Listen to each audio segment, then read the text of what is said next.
Come on in, you guys. We got a brand new episode of Jimmy Rants in store for you here today. JimmyRants.com is the website. As always, you can engage live in the content, but you got to go follow me. I'm over on Instagram. I'm at Livin' Low Carb Man, LIVINLOWCARBMAN. Once you are there, you can engage live, just like Rachel and Lenore and Kelly and as soon as I started reading names, a bunch of people all came in at the same time. But thank you all for being here today on Jimmy Rants. We also simulcast live over on my Facebook Live page as well as on YouTube Live. So thank you all for being here today on Jimmy Rants. If you missed the live on Instagram, it does stay up for 24 hours on replay there, but after 24 hours it does disappear. Pop on over to JimmyRants.com. That's where we house all the past episodes. We also throw the past episodes up in archive form over on YouTube. So type in a keyword, Jimmy Rants, into a search there, and you can find the show. In fact, if you want to know if I've done a show on any given topic, just put Jimmy Rants in quotation marks, and then in quotation marks, whatever it is you want me to talk about or you thought I've talked about, like Jimmy Rants cholesterol. And you'll see all the rants that I've done talking about cholesterol. Kind of a cool way to look up older episodes that you might have missed. All right, guys, so it is Friday, and what that means is it's Ask Me Anything. Like literally all week long, I do all these Jimmy Rants, and people throw random questions in there. This is your day that if you have a question for me, a general question about keto, fasting, cholesterol, book writing, podcasting, or even anything personal for me, this is your time. So write it down there, share your questions, and we will get to those here in just a moment. That applies to you guys here as well as you guys there on YouTube. But as I always do at the beginning of Ask Me Anything, I have a few little short stories to read and some items of interest. So earlier this week, I told you guys about this keto doctor that said that I claimed COVID-19 wasn't real, and that he kind of called me out in an email 1 week ago.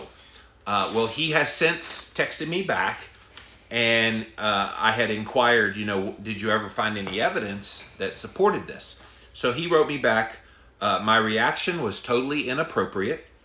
There was an overlaid tweet on an Instagram pic, and it wasn't anything you said at all. It had to do with questioning the attribution of the cause of death to COVID-19, and I'm sorry. So, I get it. Things happen. People see things. But before you make accusations to people, especially longtime friends, maybe double check to make sure that's true before you make the accusation and then chastise that person for that accusation. So just wanted, for those of you that had not seen it, I put it out on social media today, but if you had not seen that, let you know the conclusion of how all that went down. All right, this next one, have you heard what Costco's doing?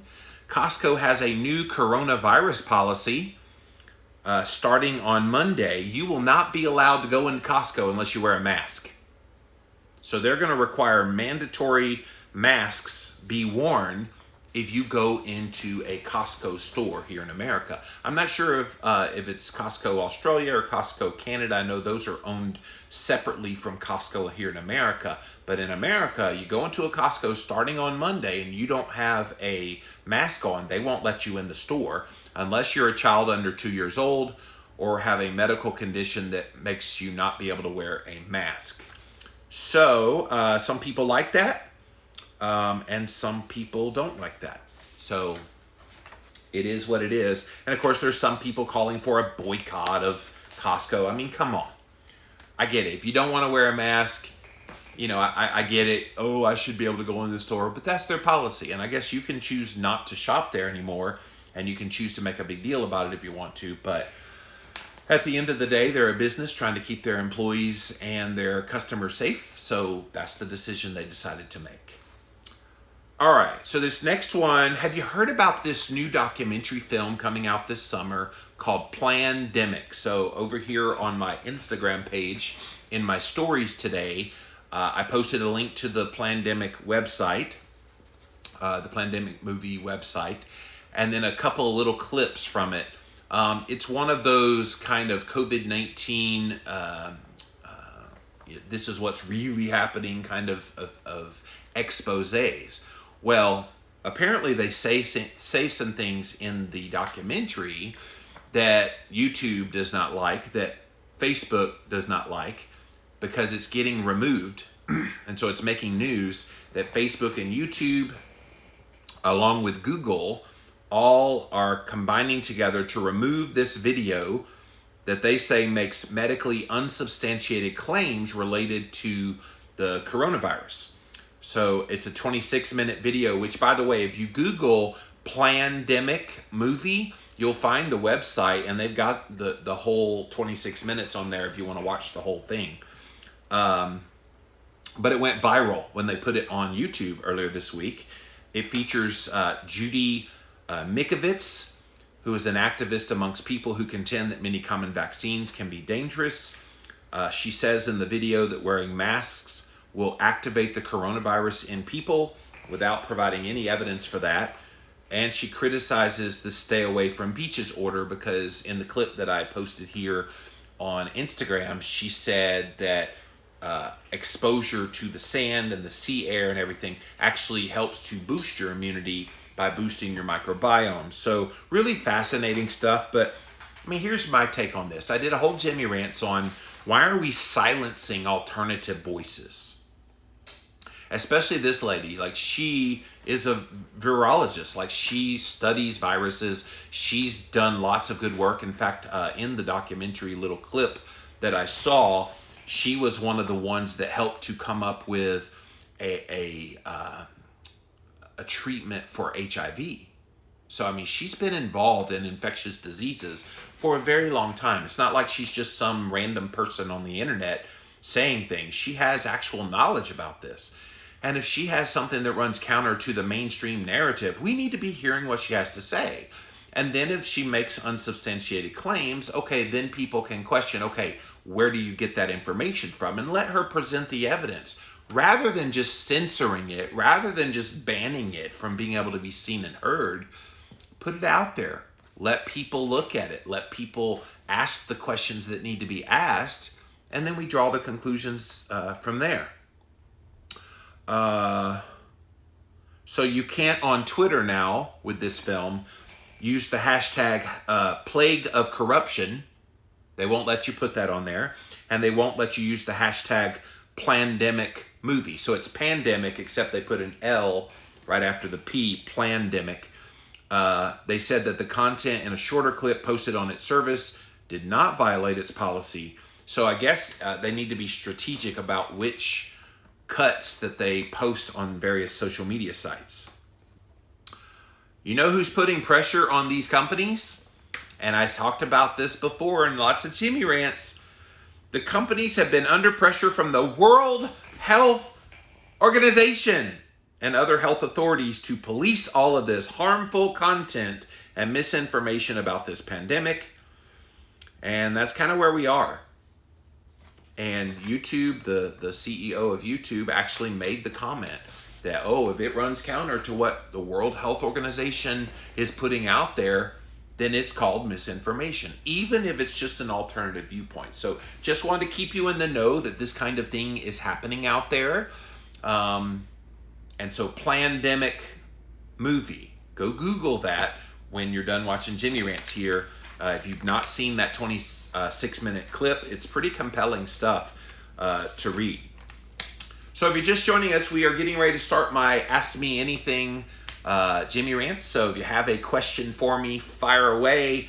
We're going to start here on Instagram Live, then we'll pop over here to Facebook Live, and then to YouTube Live. So ask your questions. But I have one more thing that might be of interest to you. So there is a move right now with the meat shortages. And are you guys noticing it yet? Like when I went to Sam's a little bit earlier this week, Sam's Club, I was trying to find some steaks, some fresh steaks, and it was sold out. It was gone, like really bad gone. And so there is actually a bill in Congress right now called the Prime Act. Have you heard about the Prime Act?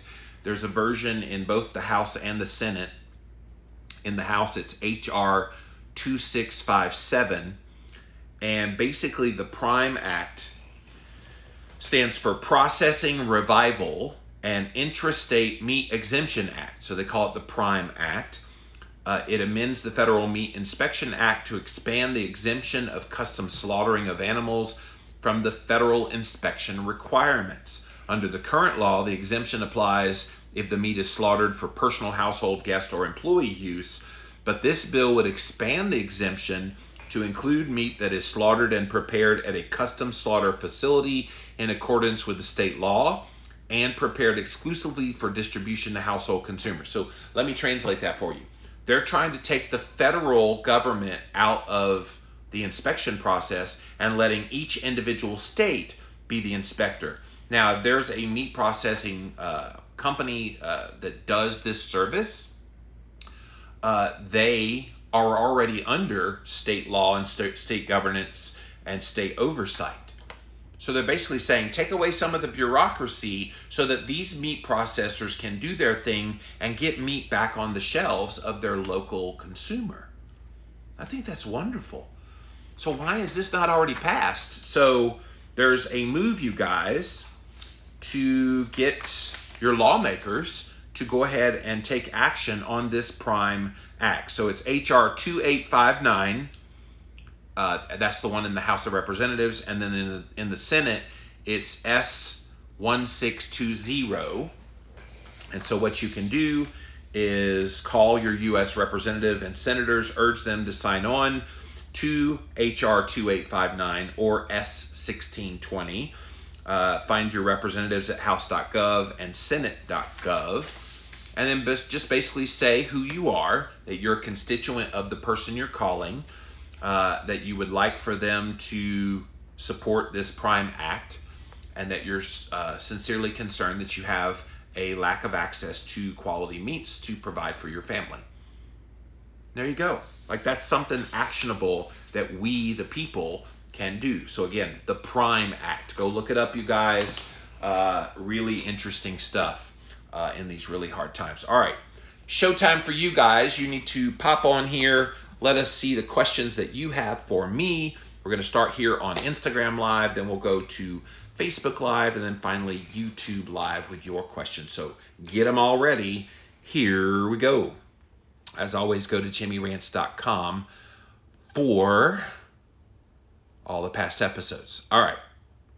Berkeley wants to know if I'm going to do a group fast again. I did so well when I did it last summer. So it's funny you mentioned that, Berkeley. I have been holding off on fasting because during this coronavirus thing, and it's been stressful, it was not the time to be fasting. I was very anti doing an extended fasting challenge because all these people, oh, let's fast during, and we got nothing better to do, let's fast. And I'm thinking, man, like, you must not have any stress going on in your life if you're ready to just be gung-ho about fasting. But it's interesting you bring this up, Berkeley, because I was just thinking this morning, I think I'm ready to lead another fasting challenge soon.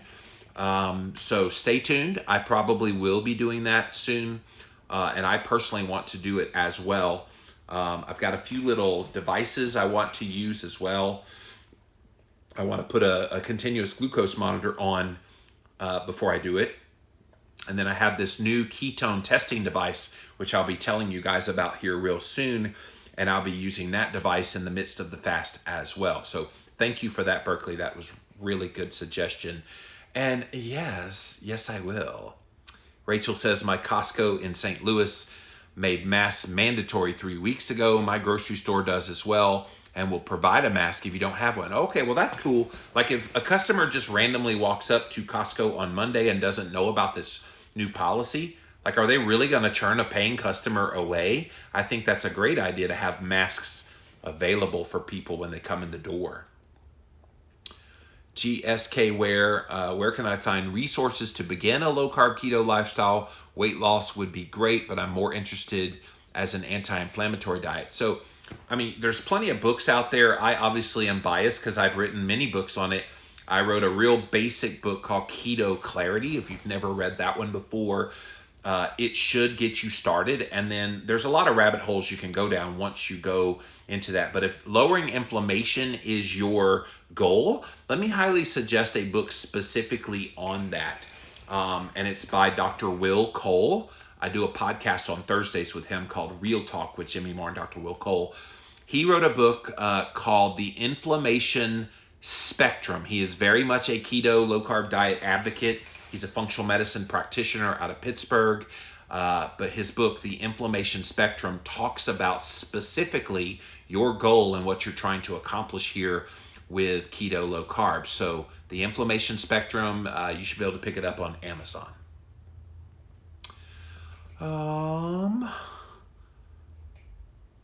YouTube, Facebook, and Google are all censoring. I wish there was another format. Well, there are other formats. The problem with these other formats is just nobody knows who they are. And I get it. There's people that are over there and they're kind of the rebels that have gotten off of all the traditional social media. I'm using 3 traditional social media right now, Instagram, YouTube, and Facebook. If I wasn't on here, would people be able to find me on one of these other formats? This is going to be the challenge as we try to combat some of the censorship that's obviously happening. My numbers continue to kind of fall and drop, and they're not near what they were, and I don't think it's by accident. So yeah, we need to find these alternatives, but the problem is being able to get eyeballs once you move to these alternatives. Go.com is an alternative search engine. Yeah, there's a lot of good search engines out there that will combat it. The problem is some of these social media things, it's really, really different and hard to get people to change. Like we have an actual verb, go Google it. Like we tell people, go Google it. You don't tell them to go Bing it. You don't tell them to go duck go it. You say go Google it. And so that's kind of the challenge we have here. Jax wants to know, what's your favorite color? What do you think my favorite color is? Blue. Blue is my favorite color. Always has been. Successfully spiritual. We are seeing that here in San Diego, and stores are limiting what you can buy. Yes. Yeah, they've been kind of titrating on what you can buy, although in Sam's, they were doing it really hot and heavy right after the lockdown happened, but now they're starting to unleash it. I was able to get several of my water bottles for my little water machine over here, whereas they were limiting you to 1 for a while. But the red meat, yeah, they're definitely limiting that. Rachel says, funny thing, all the Beyond Meat and Impossible Burgers are stocked full on the shelves while the real meat is gone. Yeah. And I did a Jimmy Rants recently, Rachel, where I talked about how all the real meat is gone, and they're going to use that as an opportunity to market those plant-based burgers. Well, if you don't have meat, we suddenly have this meat-like product available, and they're trying to basically prey on the ignorance of people that these fake meat burgers are just the same as meat, when you and I both know they're not. Kelly says, I have one and it's great. Really makes me think twice. You have one. Which one? See, this is the bad thing. Like when you make a comment and then I don't read it till later, I'm like, you have one what? One. I'm trying to think. Was it something I talked about? You have one. What one? I'm racking my brain what the one would be, Kelly. Patty says, which continuous glucose monitor can I get without a doctor's prescription? None. All of them need a doctor's prescription. And I'm not a diabetic either, but Freestyle Libre is the kind of gold standard. There are other ones out there, and I know there's a company working on not having to see your local doctor. That there's doctors in-house that can assess your situation and get you one. I'm very fortunate with what I do for a living. I've got a lot of doctors that I know, and anytime I need one, they go, oh, you need a sensor? Yeah, okay, here's a prescription, and then he lets me go get like 6 of them. So,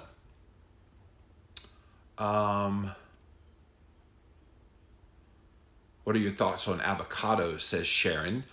They just seem to be too high in carbs, but they're quick and easy and yummy.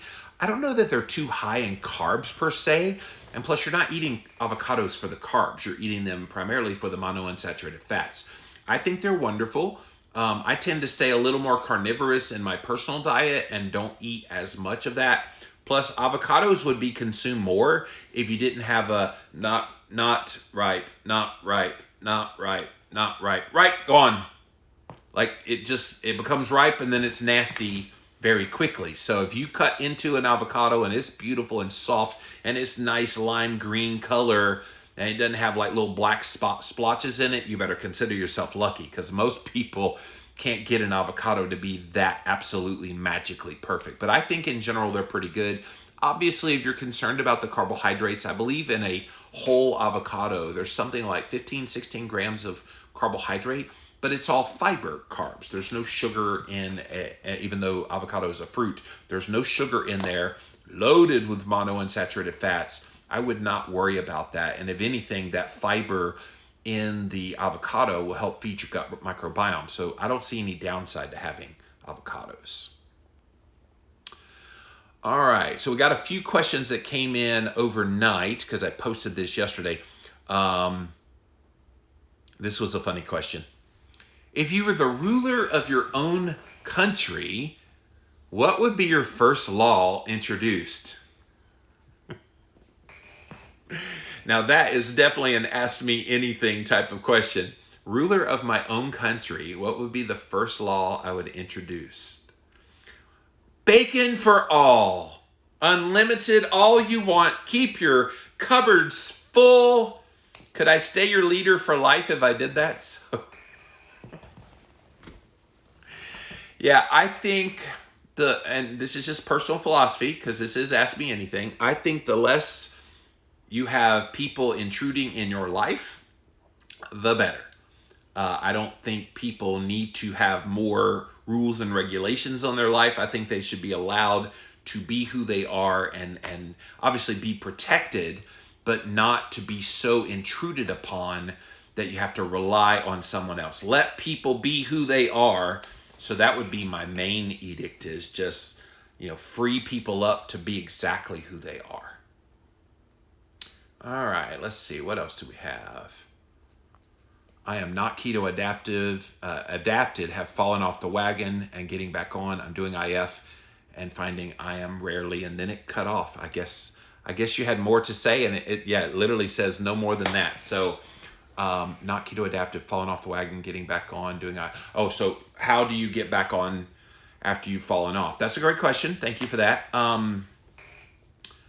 Get back to the basics. I think we try to make this hard on ourselves when we overcomplicate things. So the basics are get some kind of a fatty protein source. For me, I think red meat is a quality protein source to start with, or fish. Fish makes me hungry. I don't know about you guys, but when I eat fish, even fatty fish, I tend to get hungry pretty quick. Same with like leaner meats, like chicken breasts and that kind of thing. I get hungry. But when I consume red meat, I don't get hungry. So get red meat that has fat in it. So that's the basis of the meal. Then if you choose to have some vegetables, get some non-starchy vegetables, broccoli, cauliflower, asparagus, green beans, whatever your non-starchy vegetable of choice is. And then to that, add fat. So you could add some butter on top of the vegetables. You could put butter as the steak sauce on top of the steak and give that a go. I think that's a great way. And then just kind of get back to listening to your body's satiety signals. And if you eat enough food, you should be able to go many hours without eating again. And your goal is probably somewhere around 1 to 2 meals a day. And if you do that, you're going to feel satiated. You will definitely become keto adapted again, and it will get you right back on track. So thank you for that question. Let's see what we got next. Now, this was a funny one. Not that I'm going to commentate on it. Do you like daily nutrition tips and tips? DM me the answer if you're a woman. Do I look like a woman? Now, I know it was a spam. Do you guys get these spam? Like whenever you post a question on Instagram, I get these spammers. They come out the woodwork. Do you still have any of your original chickens that you started with? I have one left from my original flock. She's 7 years old now. She's literally the only one back there. I have 20 backyard chickens, by the way. She's literally the only one of the original 6 that we got that's left. There was a cat that destroyed the one we called Snow White about 2 months ago. A cat just mauled her, and so she died. So the only one left is Squawky. So this is a Rhode Island Red, and she's squawky because she makes just a weird kind of unique squawk sound when she squawks. And so, yes, one. And as far as I know, she's still laying at 7 years old. She's still laying us some eggs. So, love that little lady. All the rest of them do not have names because when we got new chickens, we did not name the new ones. Has South Carolina eased up on the social distancing, or are you getting out more? Now, I love how she went more, M-O-O-R-E. They have, and it's so funny because I was out the other day running some errands, and the traffic out there is like it's Christmas time. Like, have you noticed that where you guys live, that it feels like the traffic is so heavy because people have been holed up for so long? Let me out of this house. I think some people are literally just driving around joyriding just because they can get out. Here in Spartanburg, South Carolina, they were stopping people. They would have roadblocks. And where are you going? Why are you out on the road? Before all of the things started being eased. But I'm not going out any more than I normally do. Pretty much I'm just going to the store to get food and then I'm coming back. I think I went to the bank maybe once or twice. But there's really no other reason why I would be out. So, no, not really. Haven't really changed a whole lot. This is a simple one. It's an open-ended one. How are you? Yeah, people are asking about me, and I appreciate that. I think we all need to check up on each other from time to time in the midst of all this. I'm actually doing really good. I have some challenges, just like everybody else. We're all going through stuff. But for the most part, I'm pretty good. You guys see me on camera every day. I do not hide. Like, if I was having a hard time, you would see me not on camera for days on end, and you'd wonder what's going on. So, no, I pretty much am doing really well. Just trying to take things in stride as best as I can. Yeah. Now, this was an interesting question.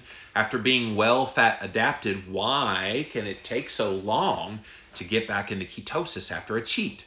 Now, a lot of the researchers over the years said, well, if you have a cheat meal, it's okay because you'll get back into ketosis within 3 days. And that was always commonly believed. But then they started doing research of this. And what they found was people who are insulin sensitive, it took them more than 3 days. Insulin sensitive, meaning the most healthy people out there, it takes them somewhere from 7 to 10 days to get back into ketosis again. For people who are insulin resistant, you want to know how long it took for them to get back into ketosis after this cheat meal? 30 days. So if you want to extend the pain of having to try to get back into ketosis again, anywhere between 7 to 30 days, depending on your metabolic health, then go for it. This is why those people who say, well, I'll just cycle in carbs on the weekends, and during the week I'll stay keto, but on the weekends I'll cycle in carbs. It's kind of nonsensical because you can't fully get back into a keto-adapted state that easily, that quickly. It's why staying in ketosis a little bit longer is probably smarter than not smarter. All right, great questions, guys. So let me go back up here. Is there any science supporting the different cooking methods of eggs and how they're digested differently? I eat eggs every day, but too many boiled eggs are no bueno. Yeah, boiled eggs do have a little bit of an issue because when you eat a lot of that white all in one bite, that's a concentrated form of some anti-nutrients. So there's a very specific anti-nutrient found in egg whites called avidin. Look it up. A-V-I-D-I-N. And this is an anti-nutrient that, especially for women, can be harmful when you're still of childbearing age. So make sure if you're consuming eggs, you consume it where the egg white and the yolk are properly mixed. Now, I kind of like over easy eggs, or even sometimes country scrambled. So here in the South, if you crack the eggs into the pan and then let the whites get a little bit white and then start mixing it up, that's called country scrambled eggs. Or just straight up scrambled eggs can actually mix those together and prevent some of that effect. But people eating a big old bite of a boiled egg, hard-boiled egg, and you're getting mostly egg white, that can be a little bit tricky. So just be careful with that. Other than that, I'm not aware of any issues with the way that they are cooked. BB's like, when are we going to see more dancing videos? You're awesome. Thanks for all you do. Yeah, the other day I turned on Camila Cabello. And in fact, yesterday on my Jimmy Rants, I played My Oh My. YouTube pegged it and said, copyright violation. You cannot monetize this video. I'm like, okay, fine. Because I played 15 seconds of a copyrighted song. So, whatever. All the legality you have to jump through. Holly, no, we will not be doing videos again because we are currently separated and we ask for your privacy at this time. So,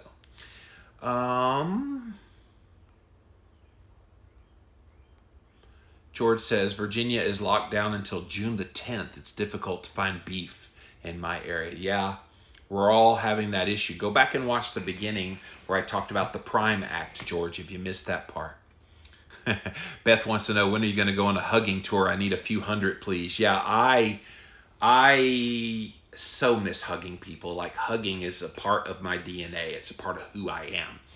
You take away hugging from Jimmy Moore, and it's like taking away breathing from somebody else, because most people know me at keto conferences as being the guy that gives a big old bear hug. So I still love hugging. And yeah, when all this is over and we're safe to go out again, blah, blah, blah, I definitely want to go around and give some hugs. So if you go to one of the keto conferences, you come on the low carb cruise, you bet you're going to get some hugs from Jimmy Moore. All right, thank you, Instagram Live. Let me pop over to my Facebook page. We'll come to YouTube next, so get your questions ready, everybody. Hey guys, what's going on? This is an Ask Me Anything. Literally, whatever you want to ask about, fire away and we'll get to them. Holly wants to know, I eat bacon every day, twice a day. Is that okay? Why wouldn't it be okay? If you find enjoyment from that and it helps you stick to keto, then go for it.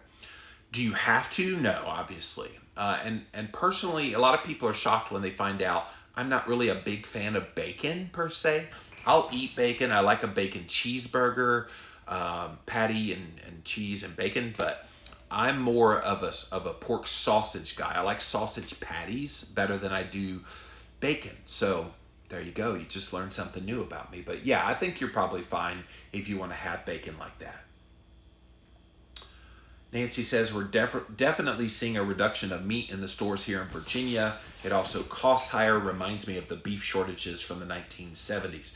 Well, since I was a little bitty kid in the 1970s, I don't remember the meat shortages, but I'll take your word on it. I remember the political cartoons from the 70s where gas prices went really sky high, like $4 or $5 a gallon.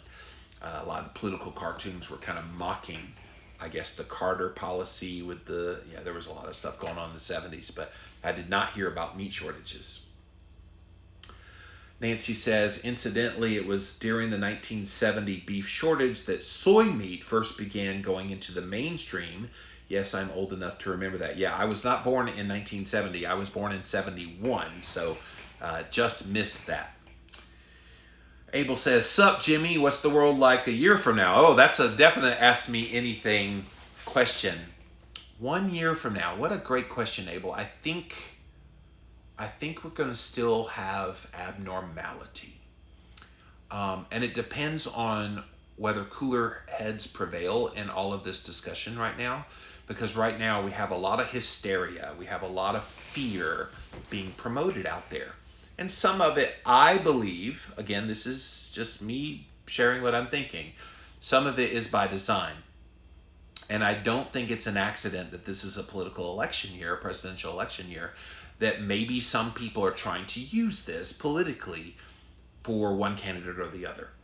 And it's unfortunate, but it is true. This is what happens. So a year from now, we're going to be beyond all that. Whoever the new president is, or whoever the president is a year from now, will already be in place, blah, blah, blah. So I think we're going to see a much different world a year from now. Now, will we still be social distancing? I don't know. I guess it depends on how the round 2, because they're talking about the COVID-19 coming back around at the end of this year into the next season of the flu. So I guess a lot of this just depends on what's going to happen with how people are handling the fear aspect. And more than anything, COVID-19 is extremely real, so don't get me wrong. But more than anything, I think this hyping up of the number of people getting it and the death totals and blah, blah, blah. Hopefully, I would hope by then, most of us have been tested for antibodies and we're kind of back to some semblance of normality. You know, I'm a big sports fan, so I'm hoping that sports is somewhat back to some semblance of normality, even if it had to be delayed. So like college football, NFL, if they have to delay it a little bit, a few months to get to that point where everybody feels safe enough to go back and do those things, I think we're still another 1.5 to 2 years away from any semblance of normality. Now, I think some things have permanently changed, Abel, that will never go back. That some of the reactions to this, they act like we've never been exposed to viral infections before, and we have.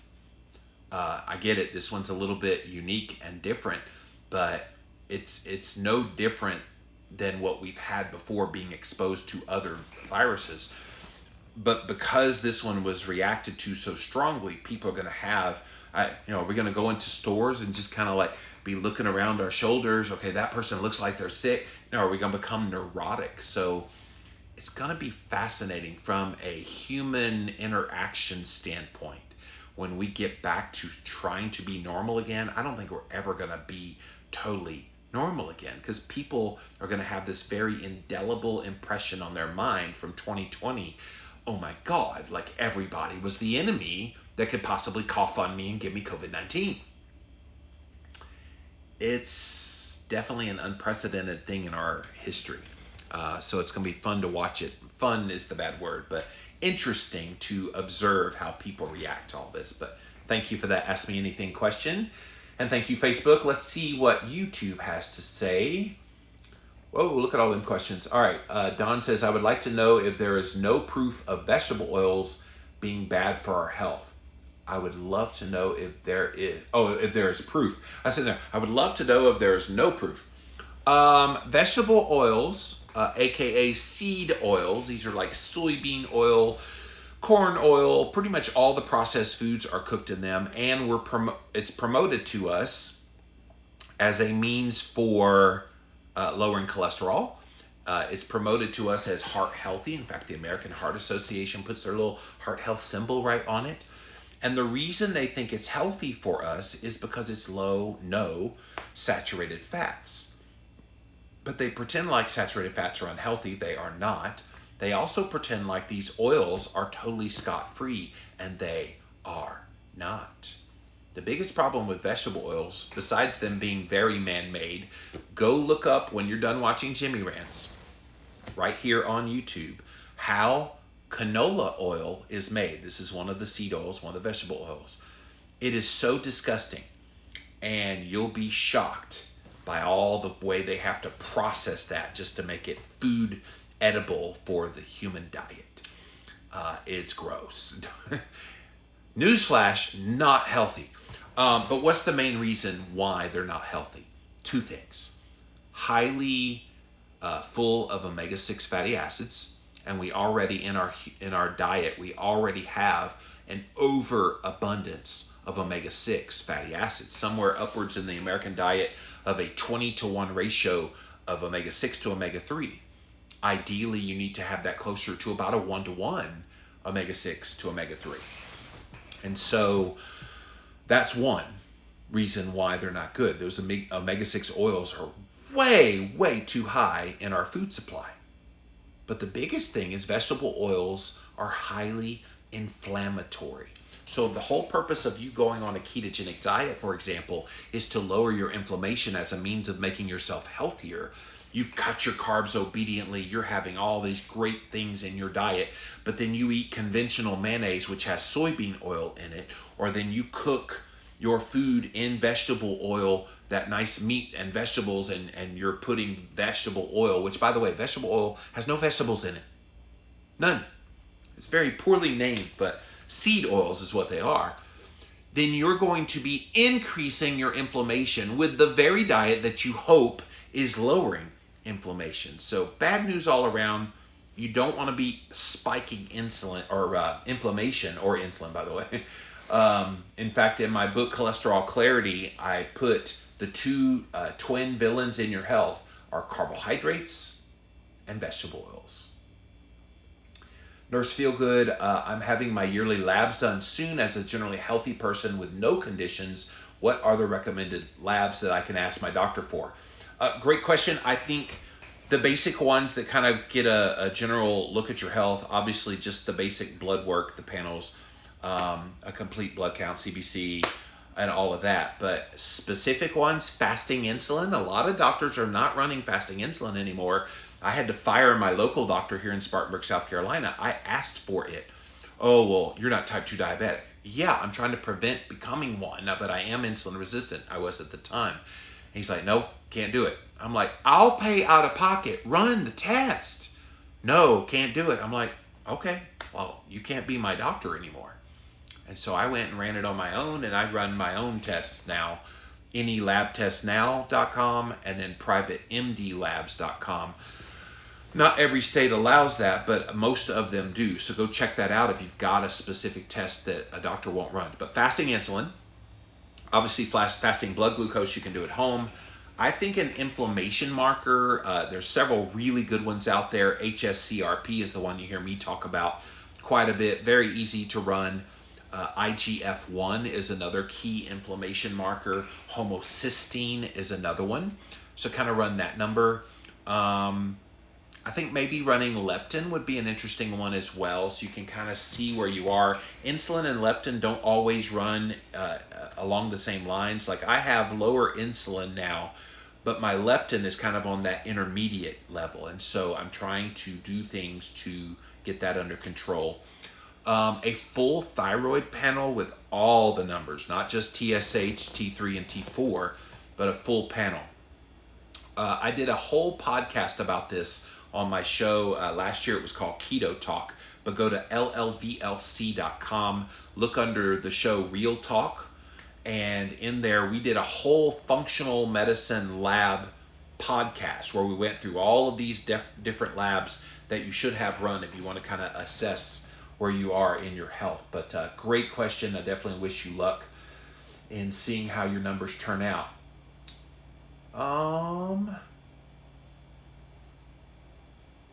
Kim Cole said, I got tested for the coronavirus, and the antibodies, negative for both.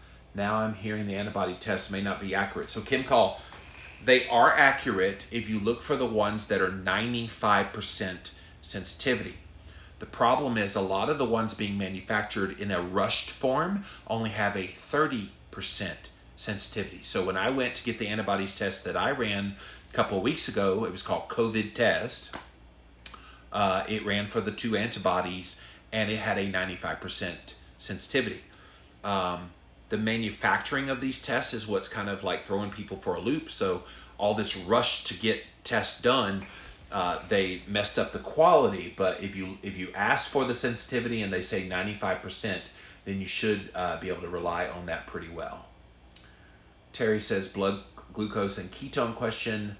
I'm no carbs after I exercise. My blood glucose goes high till I eat. Yeah, that's normal. Terry, you have to understand the body's physiology.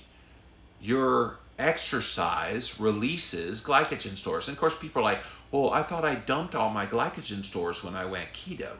You do dump a lot of them, but you have stored glucose in all your muscles throughout your body.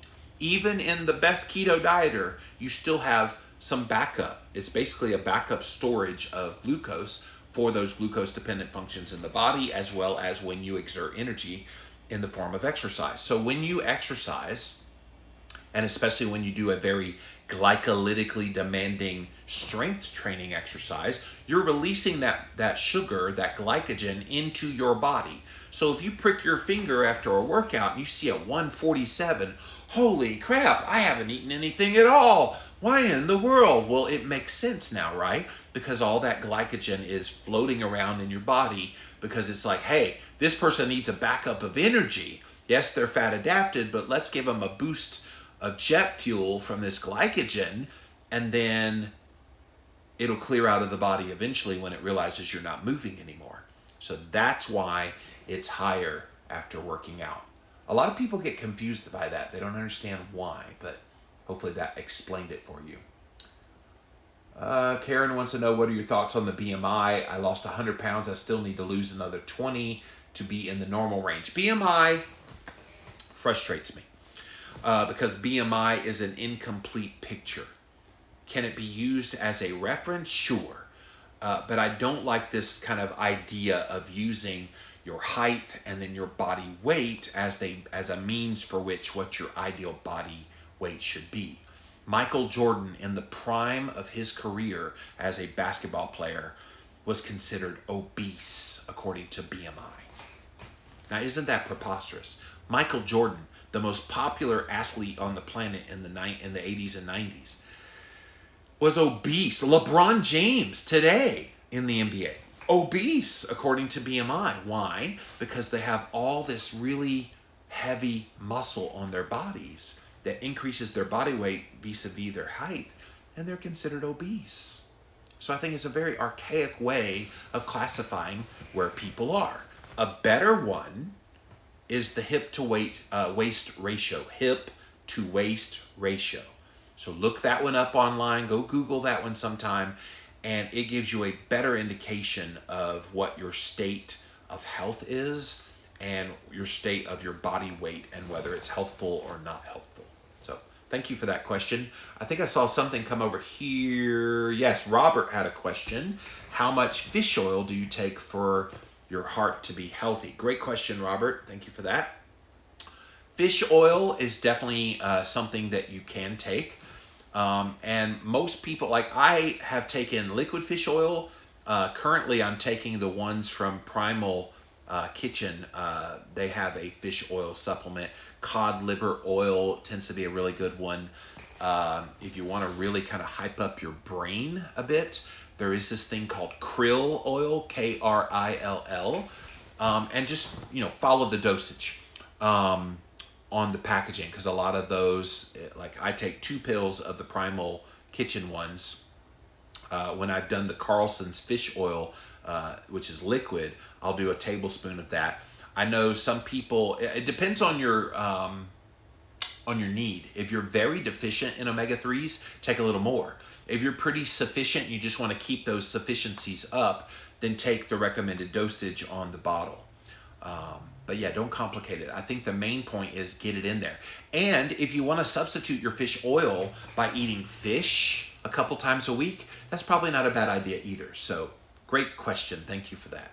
All right, let me pop back over here to my friends on Instagram Live, see if there's any final questions on this Ask Me Anything.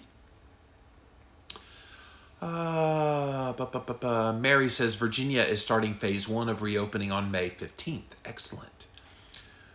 So Mary has a question. Do you think an 18-6 fast, which is 18 hours of fasting, 6 hours of eating window, is better than 1 meal a day, or a longer fast right now with COVID-19? Well, with COVID-19, and if you're stressed about COVID-19, this is why I have not done any fasting challenges in the midst of this. People have stress, and stress is a very bad idea if you're trying to fast. Because fasting in and of itself is a stressor as well. So if you come into a fast, which is a stressor, and you're already stressed because you're worried about some of the ramifications of what's going on with COVID-19, I'd say don't worry about fasting 18-6, OMAD, or longer, any of them.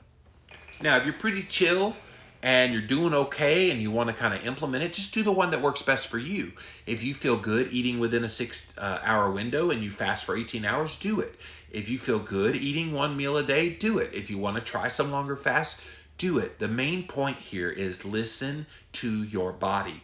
There is no right or wrong when it comes to fasting. Beth says, I recall hearing something about diabetes, blood glucose goes down after exercise or the dawn effect, but don't recall why. Is that right?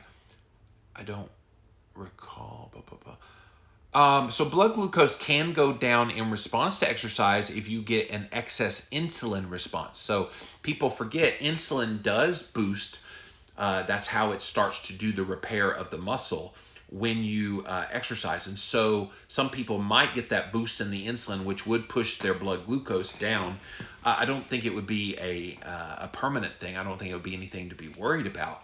But certainly that's something that individuals would need to be aware of when they started this. I can tell you, when I first started lifting weights many years ago, I would work out because everybody's like, go in there fasted and it's going to be great.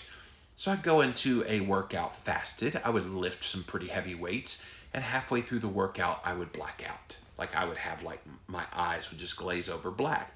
What in the bloody you know what? And it turned out I was getting some reactive hypoglycemia to the heavy lifting. Now, over time, as I became more fat adapted and things started normalizing, it worked out great. I still have I have a mental memory of that bad experience of going into a workout fasted. So I feel a little bit kind of when I think about fasted working out. So I have a little something before I work out, and then I eat a full meal after the workout. So I guess it's just one of those individual things as well. Daniel says, if you want to lose weight, what kind of fasting do you recommend? I don't fast for weight loss. Fasting's purpose is not weight loss. It's very obvious if you want to lose weight and you don't eat for a period of time that you're going to lose weight.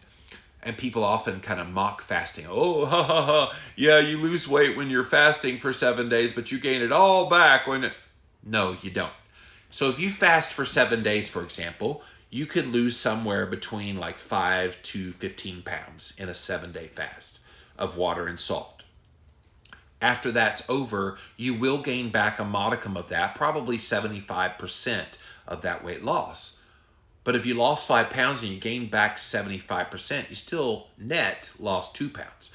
If you lost 10 pounds and you gained back 75%, you still lost about 2.5 to 3 pounds. You see how it works? And so it's not the actual weight loss in the midst of doing the fast, but rather the cumulative effects of fast, lose weight, gain back a little. Fast, lose weight, gain back a little.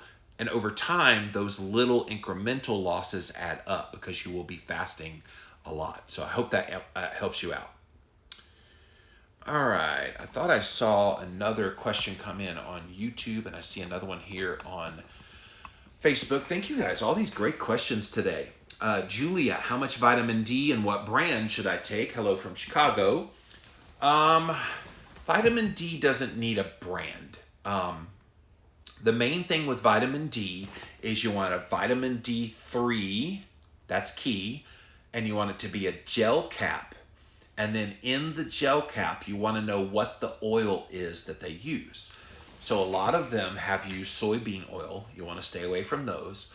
You could probably find ones that have coconut oil. I've seen those. You can also find one that has olive oil. I'm trying to think, what are the other oils? I think I've even seen like almond oil, avocado oil. So any of these like really healthy oils, those are okay. And then find the dosage that's right for you. So sometimes people will get the 1,000 IU, and that's fine if that's what you want to take. Just know that a lot of people need much higher doses. And don't worry about the RDA. It's woefully inept, the RDA. So don't worry about the brand. Try to get somewhere at minimum 5,000 IU. And sometimes they'll sell you a pill that's 5,000 in one little pill. I take about 10,000 on the norm in regular circumstances. With COVID-19, I have boosted my vitamin D, my vitamin D3 supplement up to about 25 to 30,000 IU, just as an extra immuno booster. I will probably stay at that level for most of the time. I am backing off a little bit now that it's getting sunnier and I'm getting out in the sun. Sun also produces vitamin D through the skin synthesis, which, by the way, if you have low cholesterol, that skin synthesis translation into vitamin D does not happen. So this is another reason you want higher cholesterol, that when the sun hits the skin, you will produce vitamin D only when you have adequate amounts of cholesterol. Did you know that? That's a pretty cool little fact, right? Let's see what we have over here. When did you go carnivore last year? Terry says. I never thought I could do it, and now I'm in 9 months. So yeah, I started somewhere around No, it was January last year. So I'm right at about a year and a half being keto carnivore. So I always qualify keto carnivore because a lot of the carnivore people say, well, we don't worry about ketosis. We just eat meat. Okay, fine, if that's what you want to do. For me, having the ketosis with the meat-based diet, the mostly animal-based foods, is the key. So I get all the benefits of ketosis, plus I get all the benefits of eating animal-based foods, and then the psychological benefit of kind of staying off all the treats and things that tend to sabotage a lot of people that go keto. It's not a lot of kind of meat treats out there, so it kind of keeps you on the straight and narrow being carnivore. But yeah, a year and a half I've been carnivore, keto carnivore, and I love it. From a strength standpoint, I feel so much stronger. From an energy standpoint, from a mental clarity standpoint, awesome. The only thing it has not done is kind of really make my weight go down fast. And I'm okay with that. Like I've come to terms with the weight thing. That for me and other people, it's going to just be a little bit harder. It doesn't discourage me. People are like, oh, you should feel bad about having weight on the body. I'm like, okay, I could feel bad. What purpose does that serve?